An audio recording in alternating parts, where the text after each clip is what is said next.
ಶಾಂತಿ TV YouTube channel subscribe ಮಾಡಿ, bell icon press ಮಾಡಿ.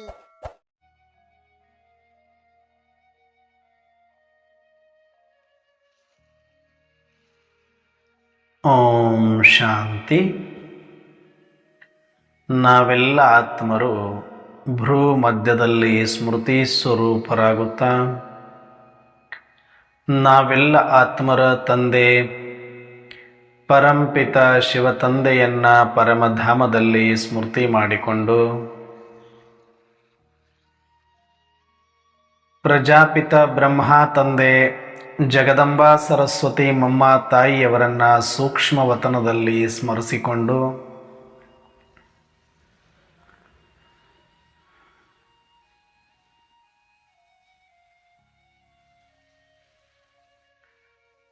ಯಜ್ಞದ ಎಲ್ಲ ಆದಿರತ್ನರನ್ನ, ನಿಮಿತ್ತ ಶಿಕ್ಷಕಿ ಅಕ್ಕಂದಿರನ್ನ, ಸಮಸ್ತ ಈಶ್ವರಿಯ ಪರಿವಾರವನ್ನ ಸೂಕ್ಷ್ಮವಾಗಿ ಸ್ಮರಿಸಿಕೊಂಡು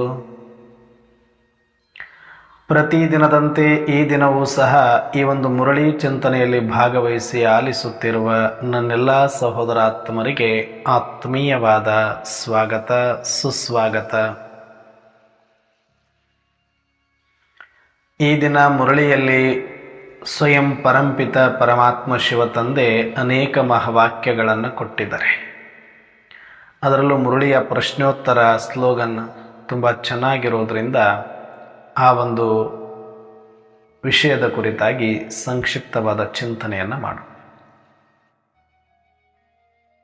ಈ ದಿನದ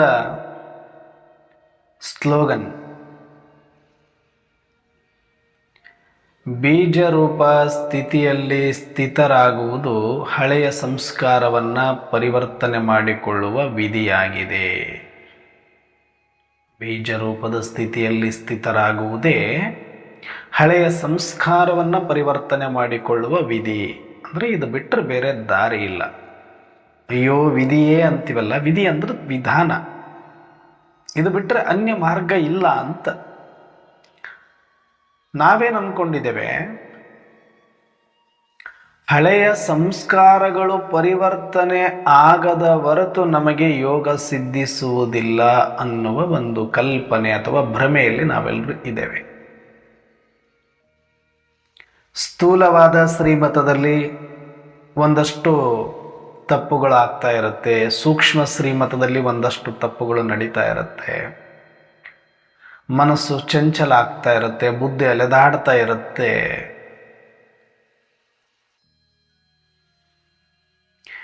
ಇಂತಹ ಸಮಯದಲ್ಲಿ ನಾವೇನು ಅಂದ್ಕೊಳ್ತೀವೋ, ಓ ಇದೆಲ್ಲ ಸರಿ ಮಾಡಿಕೊಂಡ್ರೆ ನಮ್ಗೆ ಯೋಗ ಆಗುತ್ತೆ.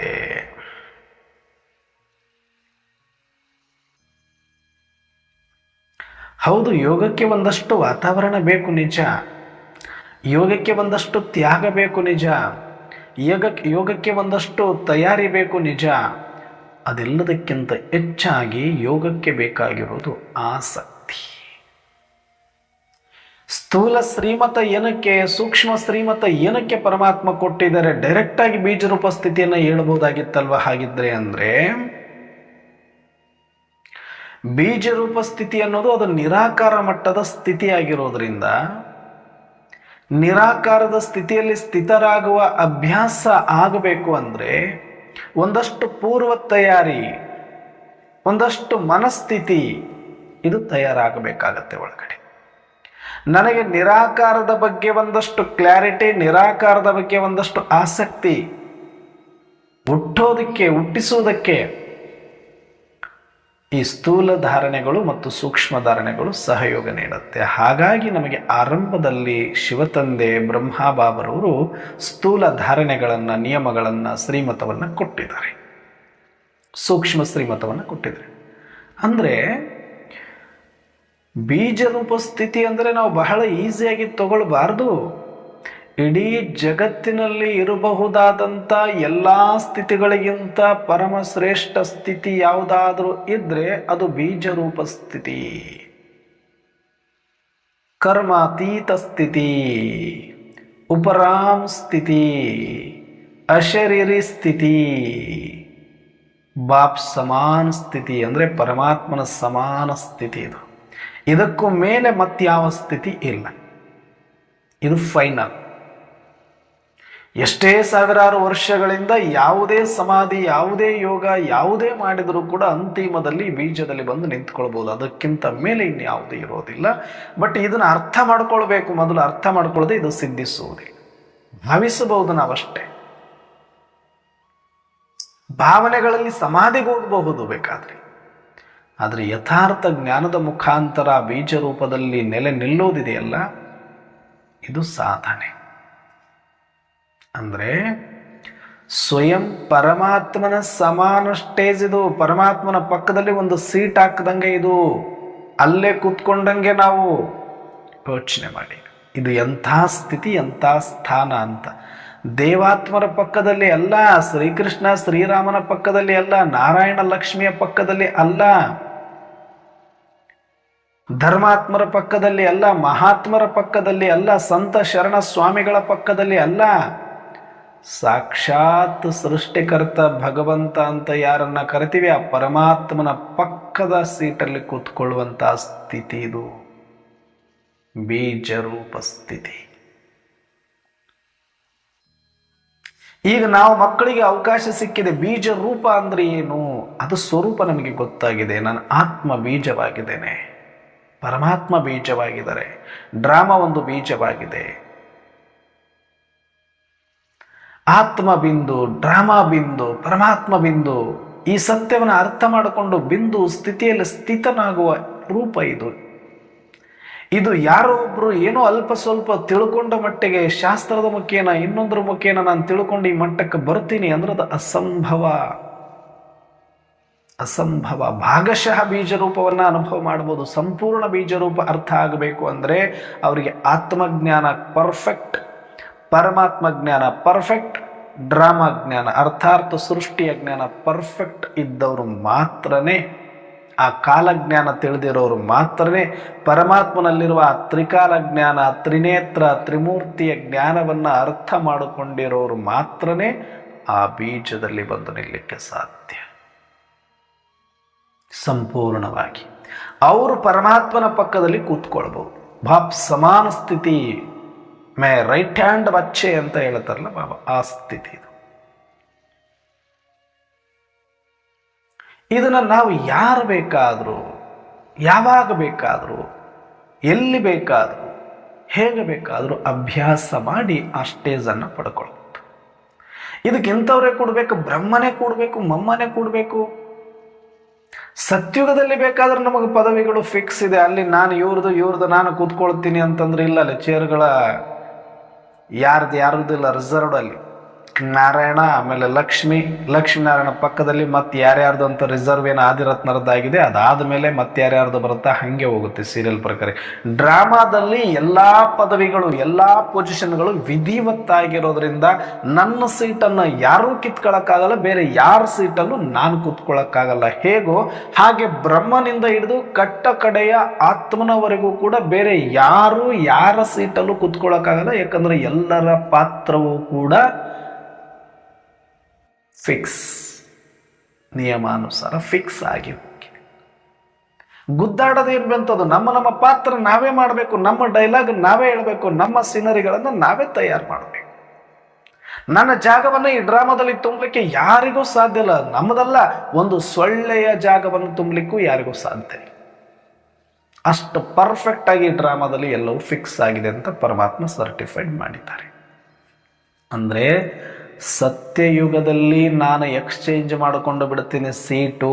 ಓದ ಕಲ್ಪದಲ್ಲಿ ಹಿಂಗಿತ್ತು, ಈ ಕಲ್ಪದಲ್ಲಿ ಏನೋ ಒಂದಷ್ಟು ಮೇಲೆ ಉತ್ತೀರ್ಣ ಪಡ್ಕೊಳ್ತೀನಿ, ಪ್ರಮೋಷನ್ ತಗೊಳ್ತೀನಿ, ಇಲ್ಲ ಡಿಪ್ರಮೋಷನ್ ಆಗ್ತೀನಿ ಅಂದರೂ ಕೂಡ ಇಲ್ಲ. As it is. ಅದೇ ರಿಪೀಟ್. ಮತ್ತೆ ಅದಕ್ಕೆ ಬಡದಾಡೋ ಅವಶ್ಯಕತೆ ಏನಿದೆ? ಇಲ್ಲ, ಬಡದಾಡ್ತಾ ಇಲ್ಲ ಯಾರು. ಮತ್ತೆ ನಾವು ಪುರುಷಾರ್ಥ ಮಾಡಿಲ್ಲ ಅಂದ್ರೆ ಹೆಂಗ ಸೀಟ್ ಸಿಗುತ್ತೆ? ಮಾಡಲ್ಲ ಅಂತ ಹೇಳಕ್ಕೆ ನೀನು ಯಾರು? ಮಾಡಿಸುತ್ತೆ ಡ್ರಾಮಾ. ಸ್ವಯಂ ಪರಮಾತ್ಮನಂತ ಪರಮಾತ್ಮನನ್ನೇ ಪತೀತ ಪ್ರಪಂಚಕ್ಕೆ ಎಳ್ಕೊಂಡು ಬಂದಿದೆ ಡ್ರಾಮಾ ಅಂದ ಮೇಲೆ ನೀನು ನಾನು ಯಾವ ಲೆಕ್ಕ? ಮಾಡಿಸುತ್ತೆ ಡ್ರಾಮಾ. ಬಾಬಾ ಅಲ್ಲ, ಡ್ರಾಮಾ ಮಾಡಿಸುತ್ತೆ. ಪದವಿ ಇದ್ದರೆ ನಿನ್ನಿಂದ ಪುರುಷಾರ್ಥ ಮಾಡಿಸುತ್ತೆ, ಇಲ್ಲ ನೆಪ ಹೇಳ್ಕೊಂತ ಕೊಡುತ್ತೆ, ಮಾಯಾದ ಜೊತೆ ಆಟ ಆಡಿಸುತ್ತ ಕೊಡುತ್ತೆ, ಕಾಲ ಕಳಿಸುತ್ತಷ್ಟೆ. ಅಂದರೆ ಮಾಯಾ ಜೊತೆ ಆಟ ಆಡ್ತಾ ಇದ್ದೀನಿ ಅಂದ್ರೆ ಇದು ಡ್ರಾಮಾನೇ ಮಾಡಿಸುತ್ತಾ ಮತ್ತೆ ಅಂದರೆ? ಪದವಿಗಾಗಿ ಎಷ್ಟು ಬೇಕೋ ಅಷ್ಟು ನಿನ್ನ ಕಡೆಯಿಂದ ಮಾಡೇ ಮಾಡಿಸುತ್ತೆ. ಅದನ್ನು ಮಾಡಲ್ಲ ಅಂತ ನೀನು ತಪ್ಪಿಸ್ಕೊಳ್ಳೋಕ್ಕಾಗಲ್ಲ, ಅಥವಾ ನಿನಗೆ ಪದವಿ ಇಲ್ಲ ಅಂದರೆ ಅಲ್ಲಿ ಮಾಡ್ಕೊಳ್ಳೋಕೆ ಅವಕಾಶನೇ ಇರೋದಿಲ್ಲ. ಹಂಗಂದ್ರೆ ಇಲ್ಲಿ ಸಾವಿರಾರು ಕೋಟಿ ಆತ್ಮರಿದ್ದರೂ ಕೂಡ ಸ್ವಯಂ ಪರಮಾತ್ಮ ಬಂದಿರುವ ಸಮಯದಲ್ಲಿ ಎಷ್ಟು ಬೇಕಾದರೂ ಜ್ಞಾನ ತಗೊಂಡು ಯಾರು ಬೇಕಾದರೂ ಪದವಿ ತಗೊಳ್ಳೋದಾಗಿದ್ರೆ ಎಲ್ಲರೂ ಜ್ಞಾನದಲ್ಲಿ ಬಂದು ಬಿಡ್ಬೋದಾಗಿತ್ತು. ಡ್ರಾಮಾದಲ್ಲಿ ಎಷ್ಟು ಅವಶ್ಯಕತೆ ಇದೆಯೋ ಯಾರ ಪದವಿಗೆ ಬರಬೇಕಾಗಿದೆ ಅವರು ಓದ್ಕೊಳ್ಬೇಕು. ಡಾಕ್ಟ್ರ್ ಯಾರಾಗಬೇಕಾಗಿದೆ ಅವರು ಡಾಕ್ಟರ್ ಪದವಿಗೆ ಏನು ಬೇಕು ಅದನ್ನು ಓದಬೇಕು. ಇಂಜಿನಿಯರ್ ಬಂದು ಡಾಕ್ಟರ್ ಕ್ಲಾಸಲ್ಲಿ ಕೂತ್ಕೊಂಡ್ರೆ ಟೈಮ್ ವೇಸ್ಟ್. ಡಾಕ್ಟರ್ಸ್ ಹೋಗಿ ಇಂಜಿನಿಯರ್ ಕ್ಲಾಸ್ಗಳಲ್ಲಿ ಕೂತ್ಕೊಂಡ್ರೆ ಟೈಮ್ ವೇಸ್ಟ್. ಸುಮ್ಮನೆ ಒಂದು ಇನ್ಫಾರ್ಮೇಷನ್ ಅಂದರೆ ಒಂದಿನ 2 ದಿನ ಕೂತ್ಕೋಬೋದು. ಹಾಗೆ ಪರಮಾತ್ಮ ಕೊಡುವ ಈ ಜ್ಞಾನವೂ ಕೂಡ ಯಾರು ಆ ಪಾತ್ರಕ್ಕೆ ಯೋಗ್ಯರಿದ್ದಾರೋ ಅವರಿಗೆ ಮಾತ್ರ ಇದು ಕೇಳಿಸುತ್ತೆ, ಅವರಿಗೆ ಮಾತ್ರ ಇದರ ಮೇಲೆ ನಿಶ್ಚಯ ಬರುತ್ತೆ, ಅವ್ರು ಮಾತ್ರ ಪುರುಷಾರ್ಥದ ಮಾರ್ಗದಲ್ಲಿ ನಡೀತಾರೆ. ಅದು ಪದವಿಗೆ ಅನುಸಾರವಾಗಿ ಅಷ್ಟೆ. ಹಾಗಂತ ಬೆಡ್ಶೀಟ್ ಹೊದ್ಕೊಂಡು ನಾನು ಮಲ್ಕೊಳ್ತೀನಿ, ನಿನಗೆ ಮಲ್ಕೊಳ್ಳೋಕೆ ಬಿಡಲ್ಲ. ಅದು ನೀನು ಮಲ್ಕೊಳ್ಳದೆ ಇದ್ರೆ ನೀನು ಏನು ಲಗ ಹೊಡೆದ್ರು ನೀನು ಎದ್ದೇಳಕ್ಕೂ ಆಗಲ್ಲ, ಅದು ಫಿಕ್ಸ್. ಆದರೆ ಪದವಿಗಾಗಿ ಅಲ್ಲ, ಈಗ ನಮ್ಮ ಪುರುಷಾರ್ಥ ಈ ಸಂಗಮ ಯುಗದಲ್ಲಿ ಜೀವನ್ಮುಕ್ತ ಸ್ಥಿತಿಯನ್ನು ಪಡೆಯುವಂತಹ ಒಂದು ಬ್ಯೂಟಿಫುಲ್ ಅವಕಾಶ ನಮಗೆ ಕೊಟ್ಟಿದ್ದಾರೆ. ನನಗೆ ಸತ್ಯುಗ ತ್ರೇತಾಯುಗವನ್ನು ಒಂದು ಕಡೆ ಇಟ್ಟ ಸಂಗಮ ಯುಗದ ಒಂದು ದಿನ ಒಂದು ಕಡೆ ಇಟ್ಟರು ಕೂಡ ಸಂಗಮ ಯುಗವನ್ನೇ ಆರಿಸ್ಕೊಳ್ತೇನೆ ನಾನು. ಒಂದು ದಿನ ಸಂಗಮ ಯುಗದ ಮಹತ್ವ ಈಗ ನಮಗೆ ಗೊತ್ತಾಗ್ತಿಲ್ಲ. ಯಾರು ಯಥಾರ್ಥವಾಗಿ ಆ ಒಂದು ಆತ್ಮಿಕ ಸ್ಥಿತಿಯಲ್ಲಿ ಬಂದು ಪರಮಾತ್ಮನ ಸ್ಮೃತಿಯಲ್ಲಿದ್ದು ಪರಮಧಾಮದ ಮುಕ್ತ ಸ್ಥಿತಿಯನ್ನ ಇಂಥ ಸುಡುಗಾಡ ಪ್ರಪಂಚದೊಳಗಡೆ ರೋಗಿಷ್ಠ ಶರೀರದೊಳಗಡೆ ನಾನು ಜೀವನ್ಮುಕ್ತ ಸ್ಥಿತಿ ಆನಂದ ಮಾಡೋದಿದೆಯಲ್ಲವ್ವ, ಇದು ಆನಂದ. ಅದೇನು ಸತ್ಯುಗ ತ್ರೇತಾಯುಗ ಅವೆರಡು ನೋಡ್ಬಿಟ್ರೆ ಈ ಸಮಯದಲ್ಲಿ ನನಗೆ ಬೇಕಾಗಿರೋದು ಆನಂದ ಅಲ್ಲಿ ಇದ್ದೇ ಇರುತ್ತರಿ. ದಾಸಿಯಾಗಿದ್ರು ಅಲ್ಲಿ ಆನಂದ ಇರುತ್ತೆ. ಅಲ್ಲಿ ಸಂಗಮ ಯುಗದಲ್ಲಿ ಆನಂದ. ಪದವಿಗಾಗಿ ಪುರುಷಾರ್ಥ ಬೇರೆ, ಸ್ಥಿತಿಯಲ್ಲಿ ಆನಂದ ಅನುಭವಿಸುವುದು ಬೇರೆ. ಪದವಿಗಾಗಿ ಬಡದಾಡೋರು ಕರ್ಮದಲ್ಲಿ ಇರ್ತಾರೆ, ಕರ್ಮಾ ಸೇವೆಯಲ್ಲೇ ಇರ್ತಾರೆ ಅವರು ಭಾಗ್ಯಕ್ಕೋಸ್ಕರ. ಸ್ಥಿತಿ ಸ್ವಲ್ಪ ಸ್ವಲ್ಪ ಮಟ್ಟಿಗೆ ಎಷ್ಟು ಬೇಕೋ ಆ ಪದವಿಗೆ ತಕ್ಕಷ್ಟು ಮಾಡ್ಕೊಳ್ತಾರೆ. ಆದರೆ ಜ್ಞಾನಿ ಆತ್ಮರು ಊಬಹು ಇರುವಂಥ ಈ ನಾಟಕ ಮತ್ತು ಸತ್ಯುಗ ಅದರ ಪದವಿಯ ಬಗ್ಗೆ ತಲೆ ಕೆಡಿಸಿಕೊಳ್ಳದೆ, ಸ್ಥಿತಿಯನ್ನು ತಯಾರು ಮಾಡದೆ ಸುಮ್ಮನೆ ಕರ್ಮದಲ್ಲಿ ಎದ್ನೋ ಬಿದ್ನೋ ಅಂತ ಬುದ್ಧಿಗೇಡಿಗಳ ಥರ ಮಾಡೋದಿಲ್ಲ ಅವರು. ಫಸ್ಟ್ ಸ್ಥಿತಿ. ಆದರೆ ಯಾರಿಗಿಲ್ಲಿ ಅವಕಾಶ ಇದೆ ಅಂದರೆ ಯಾರು ಬೇಕಾದರೂ ಯಾವಾಗ ಬೇಕಾದರೂ ಎಷ್ಟೊತ್ತು ಬೇಕಾದರೂ ಹೇಗೆ ಬೇಕಾದರೂ ಎಲ್ಲಿ ಬೇಕಾದರೂ ಈ ಬೀಜರೂಪ ಸ್ಥಿತಿಯಲ್ಲಿ ಸ್ಥಿತನಾಗಿ ಡೈರೆಕ್ಟ್ ಪರಮಾತ್ಮನ ಸಮಾನ ಪರಮಾತ್ಮನ ಪಕ್ಕದಲ್ಲಿ ಕೂತ್ಕೊಳ್ಳುವ ಒಂದು ಸುಂದರ ಅವಕಾಶ ಯಾವಾಗಾದರೂ ಇದೆ ಅಂದರೆ ಈ ಸಂಗಮ ಯುಗದಲ್ಲಿ ಇದೆ. ನನಗೆ ಸತ್ಯುಗದ ಪದವಿಯನ್ನು ಬದಲಾವಣೆ ಮಾಡಿಕೊಳ್ಳೋ ಶಕ್ತಿ ಇಲ್ಲ, ಬಟ್ ಸಂಗಮ ಯುಗದಲ್ಲಿ ಪರಮಾತ್ಮನ ಸಮಾನ ಕೂತ್ಕೊಳ್ಳುವಂಥ ಅವಕಾಶ ಎಲ್ಲ ಮಕ್ಕಳಿಗಿದೆ. ಈಗೇನು ಫಿಕ್ಸ್ ಆಗಿಲ್ಲ ಅಲ್ಲಿ ಯಾವುದು ಕೂಡ. ಸತ್ಯುಗದಲ್ಲಿ ಫಿಕ್ಸ್ ಆಗುತ್ತೆ. ಸಂಗಮ ಯುಗದಲ್ಲಿ ಮುಕ್ತ ಅವಕಾಶ ಇದೆ, ಮುಕ್ತಿಯ ಸ್ಥಿತಿಯನ್ನು ಅನುಭವ ಮಾಡಲಿಕ್ಕೆ, ಜೀವನ್ಮುಕ್ತ ಸ್ಥಿತಿಯನ್ನು ಅನುಭವ ಮಾಡಲಿಕ್ಕೆ.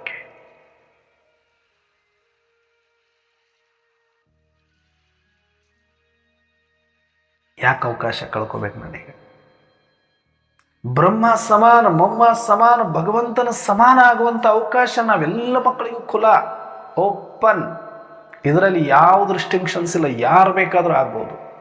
ಯಾರು ಬೇಕಾದರೂ 24 ಗಂಟೆ ವತನದಲ್ಲೇ ಕೂತ್ಕೊಳ್ತೀನಿ, ಯಾರು ಬೇಡ ಅನ್ನಲ್ಲ. 24 ಗಂಟೆ ಪರಮಧಾಮದ ಸ್ಮೃತಿ ಸ್ವರೂಪದಲ್ಲಿ ಇರ್ತೀನಿ, ಯಾರು ಬೇಡ ನಾವು. 24x7 ಸ್ಮೃತಿ ಸ್ವರೂಪರಾಗಿ ಇರ್ತೀನಿ ಬಾಬಾ, ನಿನ್ನ ಜೊತೆಯಲ್ಲೇ, ನಿನ್ನ ಪಕ್ಕದಲ್ಲೇ, ನಿನ್ನ ಅಂಗಸಂಗದಲ್ಲೇ ಬೀಜ ರೂಪದಲ್ಲಿ ಸ್ಥಿತ ಆಗ್ತೀನಿ ಅಂದ್ರೆ ವಾರೇ ವೈ ಬಚ್ಚೆ ವಾ. ಇದು ಬಹಳಷ್ಟು ಜನಗಳಿಗೆ ಅರ್ಥ ಆಗೋದಿಲ್ಲ. ನಂದು ಕಂಪ್ಲೀಟ್ ಫೋಕಸ್ ಇದ್ರ ಕಡೆಗಿದೆ. ನಾನು ಸತ್ಯುಗ, ಪದವಿ, ಇನ್ನೊಂದು ಮತ್ತೊಂದು ಕರ್ಮ ಸಿದ್ಧಾಂತ ಅವೆಲ್ಲ ತಲೆ ಕೆಡಿಸ್ಕೊಳ್ಳೋದು. ರೈಟ್ ನಾವು ನನಗೇನು ಸಿಕ್ಕಿದೆ ಇನ್ಫಾರ್ಮೇಶನ್, ನಾಲೆಜ್, ಇವಾಗ ಹೈಯೆಸ್ಟ್ ನನಗೆ ಏನಾಗಬಹುದು ಬೀಜರೂಪ. ಇನ್ನು ಉಳಿದಿರೋದು ಎಷ್ಟು ಟೈಮ್ ಗೊತ್ತಿಲ್ಲ ನನಗದು. ಮಿನಿಟ್ ಸೆಕೆಂಡ್ ಪಾಸ್ ಆಗ್ತಾ ಇದೆ ನನ್ನಿಂದ. ಯಾವಾಗ ಬೇಕಾದರೂ, ಯಾರು ಬೇಕಾದರೂ.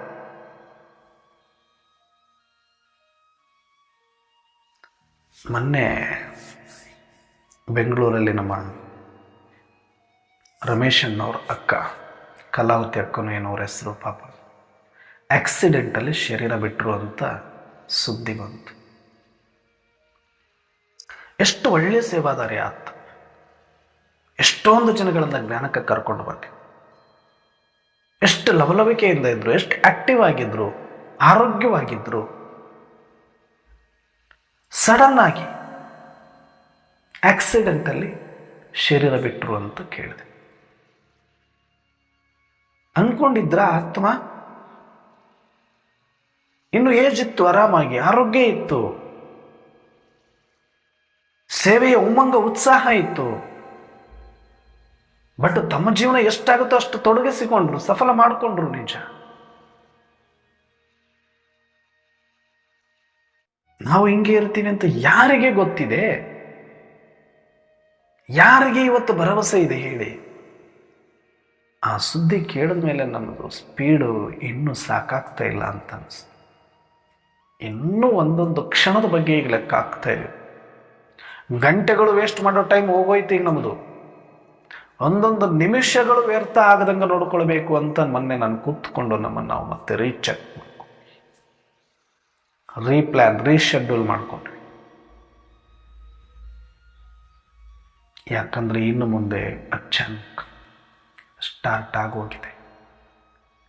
ಯಾರು ಬೇಕಾದ್ರೆ, ಎಲ್ಲಿ ಬೇಕಾದ್ರೆ ಟಕ್ ಅಂತ ಶರೀರ ಬಿಡುವ ಸಮಯ ಬರ್ಬೋದು. ಚೆನ್ನಾಗೇ ಇರ್ಬೋದು ಶರೀರ, ಸಂಪತ್ತು, ಆದರೆ ಅಚಾನಕ್ ಅನ್ನೋ ಪದಕ್ಕೆ ನೋ ಎಕ್ಸ್ಕ್ಯೂಸ್. ಈ ಆತ್ಮ ಎಷ್ಟು ತನ್ನ ಭಾಗ್ಯವನ್ನು ಬೆಳಗಿಸ್ಕೊಂಡು ಹೋಯ್ತು ಅಷ್ಟೇ ಅಲ್ವಾ? ಇನ್ನು ಒಂದು ದಿನ ಚಾನ್ಸ್ ಕೊಡಿ ಸಂಗಮಯುಗದಲ್ಲಿ ಅಂದ್ರೆ ಸಿಗುತ್ತೇನೆ ಹೇಳಿ? ಒಳ್ಳೆ ಸ್ಥಿತಿ ಮಾಡಿಕೊಂಡು ಅಶರೀರಿಯಾಗಿ ಫರಿಸ್ತ ಸ್ವರೂಪ ಪಡ್ಕೊಂಡು ಬಿಟ್ಟಿದ್ರೆ ಮುಗೀತು. ಪ್ರತಿ ಸಂಗಮಯುಗ ಸಂಪೂರ್ಣವಾಗಿ ಅನುಭವಿಸ್ಲಿಕ್ಕೆ ಅವಕಾಶ ಇರುತ್ತೆ. ಅಕಸ್ಮಾತ್ ಸ್ಥಿತಿ ಇಲ್ಲದೆ ಏನಾದರೂ ಬರೀ ಸೇವೆ ಮಾಡಿಬಿಟ್ಟಿದ್ದೀವಿ ನಾವು ಅಂತೇಳಿ ಇದ್ದುಬಿಟ್ಟಿದ್ರೆ ಮತ್ತೊಂದು ಶರೀರವನ್ನು ತಗೊಳ್ಬೇಕು. ತಗೊಂಡ್ರು ಕೂಡ ಆ ಸ್ಥಿತಿಯನ್ನು ಬಂದಿಲ್ಲ ಅಂದ್ರೆ ಮತ್ತೆ ಒಂದು 10 ವರ್ಷ ವ್ಯರ್ಥ. ಅಂದರೆ 10 ವರ್ಷ ಬಿಡಿ, ಎಲ್ಲಿ ಡ್ರಾಮಾ ಅಷ್ಟಿಲ್ವಲ್ಲ, ಮುಗಿಯುತ್ತೆ, ಆಯ್ತು, ಇನ್ನೇನಿದೆ, ಕೊನೆಯ ಸ್ಟೇಜಿಗೆ ಬಂದಾಗಿದೆ, ಕೊನೆ ಸೀನ್ ನಡೀತಾ ಇದೆ. ಯಾರು ಹುಡುಗಾಟಿಕೆಯಲ್ಲಿ ಬರಬೇಡಿ, ಯಾರು ನೆಗ್ಲಿಜೆನ್ಸಿಯಲ್ಲಿ ಆಗಬೇಡಿ. ಇನ್ನು ನನಗಂತೂ ಬೇರೆ ಏನೂ ಕೆಲಸ ಇಲ್ಲ, ಎಲ್ಲದಕ್ಕೂ ಫುಲ್ ಸ್ಟಾಪ್. ಉದ್ಯೋಗ, ವ್ಯವಹಾರ, ಇನ್ನೊಂದು ಮತ್ತೊಂದು, ಎಲ್ಲದಕ್ಕೂ ಫುಲ್ ಸ್ಟಾಪ್. ಓನ್ಲಿ ಸ್ಥಿತಿ ಸ್ಮೃತಿ, ಸ್ಥಿತಿ ಸ್ಮೃತಿ ಅಷ್ಟೇ. ಇದನ್ನು ನಾನೇ ಮಾಡ್ಕೊಳ್ಬೇಕು. ನಾನು ಜಗತ್ತು ಉದ್ಧಾರ ಮಾಡಕ್ಕೆ ಬಂದೀನಿ ಅನ್ನುವ ಭ್ರಮೆಯಲ್ಲೇ ನಾನು ಈ ಜೀವನ ಮುಗಿಸಬಾರ್ದು ಅಂತ ನನಗೆ ರಿಯಲೈಸ್ ಆಯಿತು. ನಾನು ಜಗತ್ತುದ್ಧಾರ ಮಾಡಕ್ಕೆ ಬಂದವನಲ್ಲ. ಜಗತ್ತುದ್ಧಾರ ಮಾಡಕ್ಕೆ ಬಂದವರು ಅವತರಿತ ಆಗಿರೋರು, ನಿಮಿತ್ತ ಆಗಿರೋರು, ಸಾಕ್ಷಾತ್ಕಾರ ಆಗಿರೋರು ಬೇಕಾದಷ್ಟು ಜನ ಇದ್ದಾರೆ. ಅವರು ತಪಸ್ಸು ಮಾಡಿದ್ದಾರೆ, ಅವ್ರದ್ದು ಮಾಡಿಕೊಂಡು ಅವ್ರು ಮಾಡಿದ್ದಾರೆ. ಅಷ್ಟೆಲ್ಲ ಪರಮಾತ್ಮನ ಸಾಕ್ಷಾತ್ಕಾರ ಆಗಿ ಪರಮಾತ್ಮನ ಪಾಲನೆ ಪಡೆದು ಪ್ರಜಾಪಿತ ಬ್ರಹ್ಮನ ಅಂಗಸಂಗದಲ್ಲಿ ಬೆಳೆದಿರುವ ದಾದಿಯರೇ ಮೊದಲು ತಮ್ಮ ಸ್ಥಿತಿ ತಯಾರು ಮಾಡ್ಕೊಳ್ಳೋವರೆಗೆ ಜಗತ್ತುದ್ಧಾರ ಮಾಡ್ಲಿಕ್ಕೆ ಹೋಗ್ಲಿಲ್ಲ ಅವರು. ನಮಗೆ ಯಾರು ಹೇಳೋರಿಲ್ಲ, ಕೇಳೋರಿಲ್ಲ. ಆಡಿದ್ದೆ ಆಟ, ಮಾಡಿದ್ದೆ ಶಾಸನ.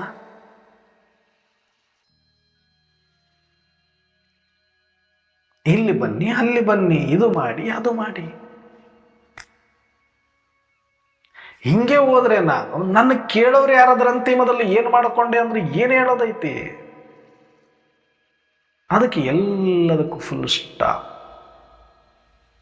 ಬೆಳಿಗ್ಗೆ ಎದ್ದಾಗಿಂದ ಅಮೃತ ವೇಳೆಯಿಂದ ರಾತ್ರಿ ಮಲಗುವವರೆಗೂ ಚಕ್ ಚೈ ಚಕ್ ಚೈ ಚಕ್ ಚೈ ಚ.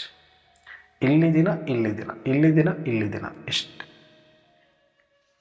ಆ ಬೀಜರೂಪ ಸ್ಥಿತಿ ಈ ಶರೀರ ಬಿಡುವುದರೊಳಗೆ, ಅದು ಯಾವತ್ತಿದೆಯೋ ನನಗೆ ಗೊತ್ತಿಲ್ಲ, ಯಾವ ಕ್ಷಣದಲ್ಲಿದೆಯೋ ಗೊತ್ತಿಲ್ಲ, ಅಷ್ಟ ಅವಕಾಶದೊಳಗಡೆ ನಾನು ಆ ಬೀಜರೂಪ ಸ್ಥಿತಿಯನ್ನು ಮುಟ್ಟಿ ಆ ಅತೀಂದ್ರಿಯ ಸುಖದಲ್ಲಿ ತೇಲಾಡಬೇಕು. ಬಾಪ್ ಸಮಾನ ಅನುಭೂತಿಯನ್ನು ಬಿಡಬೇಕು. ಅತೀಂದ್ರಿಯ ಆತ್ಮಿಕ ಸುಖವನ್ನು ಅನುಭವಿಸಬೇಕು. ಆ ಮುಖೇನ ಅನೇಕ ಆತ್ಮರಿಗೆ ಸ್ಮೃತಿಯನ್ನು ಕೊಡಬೇಕು. ನಿರಾಕಾರ ಸೇವೆ ತುಂಬ ದೊಡ್ಡ ಸೇವೆ, ಅದು ನಮಗೆ ಗೊತ್ತಿಲ್ಲ. ಆದರೆ ಅದಕ್ಕೆ ಯೋಗ್ಯ ಆಗಬೇಕಂದ್ರೆ ಮೊದಲು ಬೀಜ ರೂಪದಲ್ಲಿ ಬರಬೇಕಾಗುತ್ತೆ.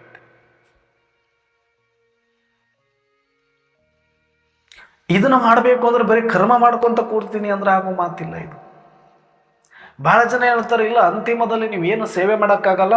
ಅವಾಗ ಬಾಬಾರವರು ಟೈಮ್ ಕೊಡ್ತಾರೆ. ಬಹಳಷ್ಟು ಜನ ಅಕ್ಕಂದ್ರೆ ನನಗೆ ಇದನ್ನು ಹೇಳಿರೋದು ನಾನು ಕೇಳಿದ್ದೀನಿ.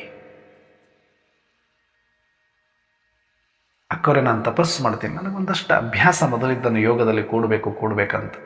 ಆ ಥರ ನಂತರ ಯಾರಾದರೂ ಆಸಕ್ತಿ ಇರೋರು ಕೂಡ ಯೋಗದಲ್ಲಿ ಕೂಡಬೇಕಂದ್ರೆ ಕೆಲವೊಂದಷ್ಟು ಹೇಳೋರು, ಅಯ್ಯೋ ಬಾಪ ಅಂತಿಮದಲ್ಲಿ ಅದಕ್ಕಾಗಿ ಸಮಯ ಇರುತ್ತೆ, ಸೇವೆ ಮಾಡ್ತೀನಿ ಅಂದ್ರೆ ಅವತ್ತು ಸೇವೆ ಮಾಡೋಕ್ಕಾಗಲ್ಲ, ಅವತ್ತು ಯೋಗನೇ ಮಾಡಬೇಕು, ತಪಸ್ಸೆ ಮಾಡಬೇಕು. ಅಂತಿಮ ಸೀನ್ರಿ ಅದೇ ಇರುತ್ತೆ ನಿಜ. ಬಟ್ ನಾನು ಹೆಂಗಿರ್ತೀನಿ ಅಂತ ನನಗೇನು ಗ್ಯಾರಂಟಿ? ಯಾರು ಗ್ಯಾರಂಟಿ ಕೊಡೋರಾದ್ರೆ? ಹೇಳೋದವ್ರೇ ಇಲ್ಲ. ಇವಾಗ ಇರ್ತಾರಂತ ಗ್ಯಾರಂಟಿ ಏನಿದೆ? ಅವರು ಇರ್ತಾರಂತ ಗ್ಯಾರಂಟಿ ಏನಿದೆ? ಡ್ರಾಮಾದ ಸೀನ್ರಿ ಏನು ಬೇಕಾದ್ರೂ ನಡೆಯುತ್ತೆ, ಅದು ಹೆಂಗೆ ನಡಿಬೇಕು ಹಂಗೆ ನಡೀತೆ. ಬಟ್ ನನ್ನ ಸೀನ್ ಹೆಂಗಿದೆ ಅಂತ ನಮಗೆ ಗೊತ್ತಿಲ್ವಲ್ಲ. ಅಷ್ಟರೊಳಗಡೆ ನಾನು ತಯಾರಿ ಮಾಡಿಕೊಳ್ಬೇಕಲ್ಲ. ಇಂಥ ಪ್ರಶಾಂತವಾದ ಸಮಯದಲ್ಲಿ, ಇಷ್ಟು ಅನ್ನ ನೀರು ಗಾಳಿ ಸಿಗುವಂಥ ಸಮಯದಲ್ಲಿ, ಇಷ್ಟು ಸ್ವತಂತ್ರ ವಾತಾವರಣ, ಮುಕ್ತ ಅವಕಾಶ ಇದ್ದಾಗಲೇ ಮಾಡಿಕೊಳ್ಳಕ್ಕೆ ಮನಸ್ಸು ಬಿಡ್ತಾ ಇಲ್ಲ, ಒಂದಷ್ಟು ವ್ಯವಹಾರಗಳು ಬಿಡ್ತಾ ಇಲ್ಲ ಅಂತ ನೆಪ ಕೊಟ್ಟರೆ, ಅವತ್ತು ಹೊಟ್ಟೆಗೆ ಊಟ ಇಲ್ಲ, ನೀರಿಲ್ಲ, ಒಳ್ಳೆ ಗಾಳಿ ಇಲ್ಲ, ಒಳ್ಳೆ ವಾತಾವರಣ ಇಲ್ಲ, ಅವತ್ತು ವ್ಯವಹಾರಗಳಿಲ್ಲ, ಎಲ್ಲವೂ ಅಲ್ಲೋಲ ಕಲ್ಲೋಲಭಯವಾಗಿರ್ತಕ್ಕಂಥ ಆಹಾಕಾರದ ಸಮಯದಲ್ಲಿ ನನ್ನ ಮನಸ್ಸು ಏಕಾಗ್ರಗೊಂಡು ಬಿಡುತ್ತಲ್ವ ಒಂದು ಸೆಕೆಂಡಲ್ಲಿ. ಇದು ಸಂಭವನ? ಇದು ಅಸಂಭವ. ಅದಕ್ಕೆ ಈಗ ನಾವು ಭಾಗ್ಯವಂತರು. ಇನ್ನು ಡ್ರಾಮಾ ನಮಗೆ ಸಂಗಮ ಯುಗದಲ್ಲಿ ಸುಂದರ ಅವಕಾಶ ಕೊಟ್ಟಿದೆ. ಒಂದೊಂದು ಕ್ಷಣ, ಒಂದೊಂದು ನಿಮಿಷದ ಲೆಕ್ಕದಲ್ಲಿ ಈಗ ನಾವು VIP, ನಾವು ಯಾರಿಗೂ ಪ್ರಧಾನಮಂತ್ರಿ ರಾಷ್ಟ್ರಪತಿಗಳಿಗಿಂತನೂ ಶ್ರೇಷ್ಠರು ಅಂತ ಭಾವಿಸಬೇಕು. ಆ ಸಮಯದಲ್ಲಿ ಅವರಿಗೆ ಒಂದು ದೇಶದ ಚಿಂತೆ, ನಮಗೆ ಇಡೀ ಜಗತ್ತಿನ ಚಿಂತೆ ಮಾಡುವಂಥವ್ರು ನಾವೀಗ. ನಮ್ಮ ಸಮಯ ಬಹಳ ಮುಖ್ಯವಾಗಿರೋದು. ಅದಕ್ಕೆ ಇವತ್ತು ಬಾಬರವರು ಪ್ರಶ್ನೋತ್ತರದಲ್ಲಿ ಹೇಳ್ತಾರೆ,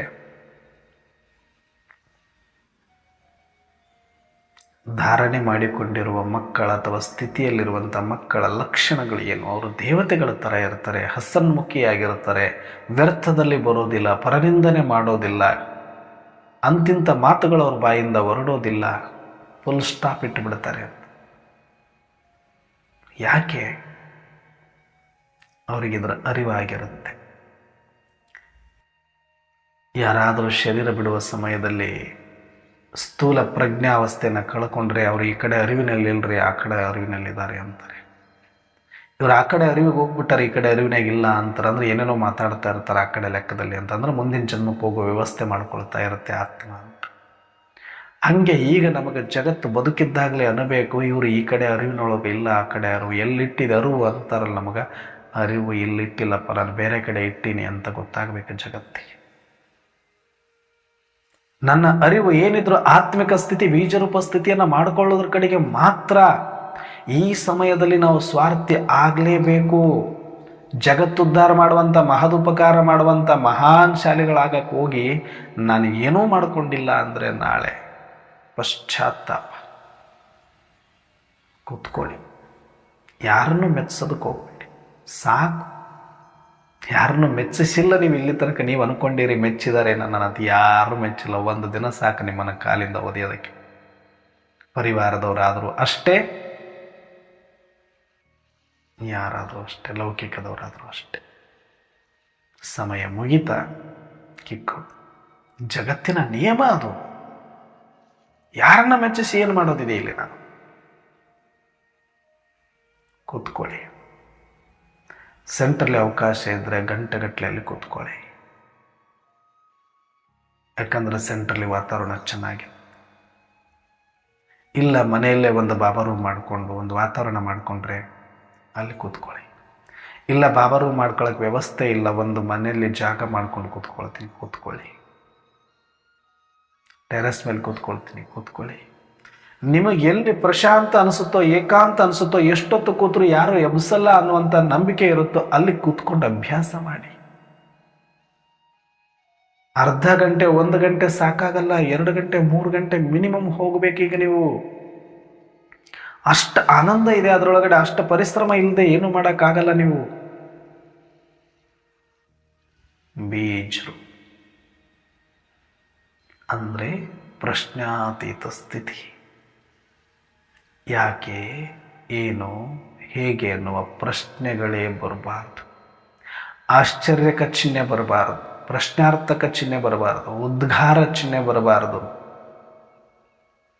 ಭಯ, ದುಃಖ, ಶಾಂತಿ ಗೊತ್ತೇ ಇರಬಾರದು. ಸ್ಥಿತ್ ಪ್ರಜ್ಞೆ.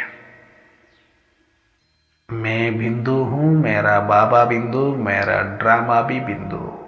मैं बिंदु, मैं बिंदु, मैं बिंदु, मैं बिंदु, मैं बिंदु, मैं बिंदु, मैं बिंदु. आत्मा ಅಂತಂದ್ರೇ ಬಿಂದು, ಬೀಜ್. मैं पॉइंट, मैं फुल स्टॉप.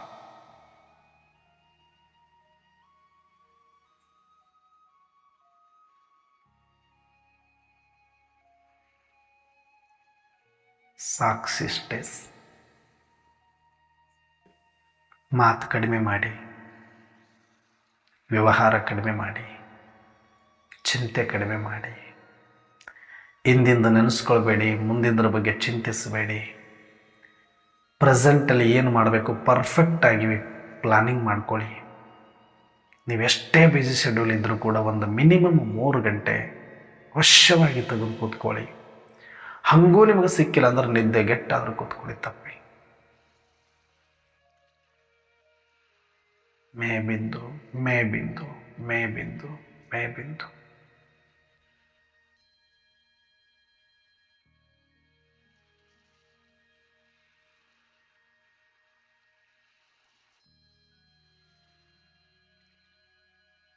ಇದರಿಂದ ಮಾತ್ರ ಹಳೆಯ ಸಂಸ್ಕಾರಗಳೆಲ್ಲವೂ ತಾನೇ ಬಿಟ್ಟು ಹೋಗುತ್ತೆ. ನಾವೇನು ಅಂದ್ಕೊಳ್ತೀವಿ, ಎಲ್ಲ ಸಂಸ್ಕಾರ ಪರಿವರ್ತನೆ ಆಗಿ ಎಲ್ಲ ಲೋಪಗಳು ಮುಗಿದ ಮೇಲೆ ಯೋಗ ಹತ್ತುತ್ತೆ ಅಂದ್ಕೊಳ್ತೀವಿ. ಯೋಗಕ್ಕೆ ಪ್ರಾಮಾಣಿಕವಾಗಿ ಅಭ್ಯಾಸ ಮಾಡಿದರೆ ತಾನೇ ಹತ್ತೋದು. ಯೋಗದ ಪ್ರಾಮಾಣಿಕ ಅಭ್ಯಾಸ ಮಾಡಿ ಕೂತ್ಕೊಳ್ಳಿ, ಉಳಿದೆಲ್ಲ ದೋಷಗಳು ತಾನೇ ನಿವಾರಣೆ. ಸೀಟಲ್ಲಿ ಕೂತ್ಕೊಳ್ಳಿ, ಆಮೇಲೆ ಎಲ್ಲರೂ ಮಾತು ಕೇಳ್ತಾರೆ. ನೀವೇನಂತೀರಿ, ಎಲ್ಲರೂ ನನ್ನ ಮಾತು ಕೇಳಿದ್ಮೇಲೆ ಹೋಗಿ ಸೀಟ್ ಮೇಲೆ ಕೊಡ್ತೀನಿ. ಹಂಗಿಲ್ಲ ವ್ಯವಸ್ಥೆ.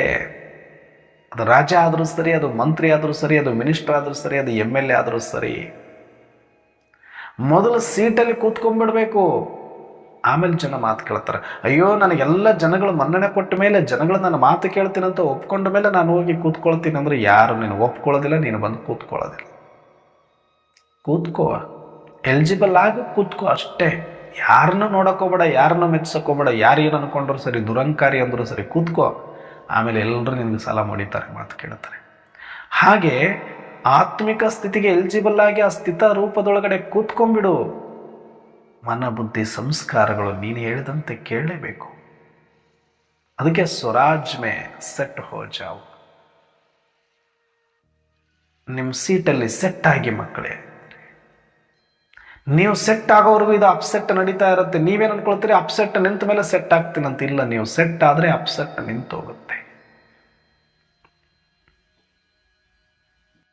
ಎಲ್ಲವೂ ಮನೆಯಲ್ಲಿ ಸೆಟ್ ಇದೆ. Sofa set, makeup set, kitchen set, ಎಲ್ಲ ಸೆಟ್ ಇದೆ.